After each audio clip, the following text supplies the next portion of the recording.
શું ગુજરાતના સૌથી ચર્ચિત હવામાન આગાહીકાર અંબાલાલ પટેલ ખોટા સાબિત થઈ રહ્યા છે કે પછી વિજ્ઞાન જાથા તેમની ટીમ આગાહી ઉપર સવાલ ઉઠાવીને મોટી ભૂલ કરી રહ્યા છે?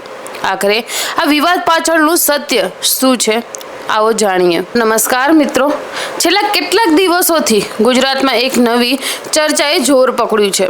એક તરફ છે હવામાન અંગે આગાહી કરતા અંબાલાલ પટેલ અને બીજી તરફ છે ગુજરાતના વિજ્ઞાન જાથા। વિવાદ ત્યારે શરૂ થયો જ્યારે વિજ્ઞાન જાથા પ્રતિનિધિઓ જાહેરમાં કહ્યું કે હવામાનની આગાહી માત્ર વૈજ્ઞાનિક ડેટા અને આધુનિક ટેકનોલોજીના આધારે જ કરવી જોઈએ।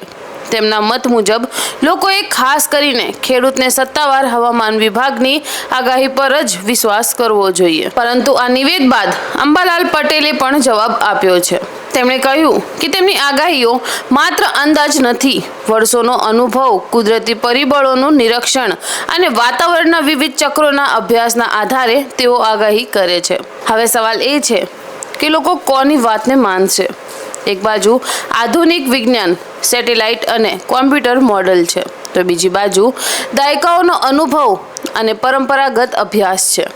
આ વિવાદ સોશિયલ મીડિયા પર પણ ભારે ચર્ચાનો વિષય બન્યો છે। કેટલાક લોકો વિજ્ઞાન જાથાનું સમર્થન કરી રહ્યા છે, તો કેટલાક લોકોનું કહેવું છે કે અંબાલાલ પટેલની ઘણી આગાહીઓ ભૂતકાળમાં સાચી સાબિત થઈ ચૂકી છે।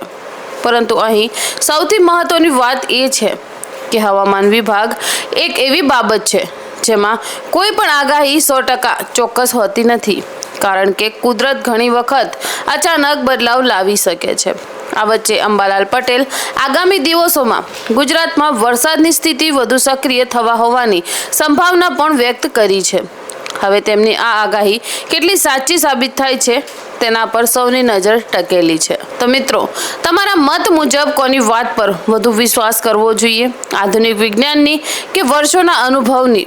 અને શું આગામી વરસાદ આ સમગ્ર વિવાદનો જવાબ આપી દેશે?